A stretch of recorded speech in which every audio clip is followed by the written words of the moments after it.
निसर्गाचा खरा आनंद घ्यायचा असेल तर एकदा भीमाशंकरला जावाच. या वातावरणात मस्त भात लावायचं काम चालू होतं. असं वाटत होतं आपण ढगातच आहे, एवढं दाट धुकं. भीमाशंकरचं दर्शन झालं आणि त्यानंतर आम्ही जेवायला गेलो. पनीरची भाजी, चपाती आणि जेवण वगैरे करून आम्हाला जायचं होतं थेऊरच्या गणपतीला. निसर्ग एवढा छान दिसत होता, जेवढं डोळे साचवल तेवढं कमीच वाटत होतं. पहिल्यांदा आपण जे पुस्तकात बघतो ते असं समोरासमोर पाहिलं होतं. पूर्ण दाट धुके. मोबाईलमध्ये तरी रोड दिसतोय, पण असं रोडच दिसत नव्हता. आणि हा व्ह्यू बघा किती सुंदर आहे.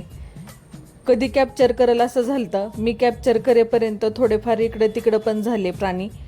आणि त्यानंतर आम्ही निघालो थेऊरच्या दिशेने. पाऊस एवढा जोरात येत होता, एवढा की समोरचं काही दिसेन असंच झालं. आणि आपल्या घराकडे कणीस 10 रुपयाला असलं तर आपण कधीच खात नाही, पण आपण एखाद्या ठिकाणी गेलं की कणीस मॅगी खायची काही वेगळीच मज्जा असते. 40 रुपयाला एक कणीस होतं, पण आम्ही सगळ्यांनीच घेतलं. एवढं छान गोड लागत होतं.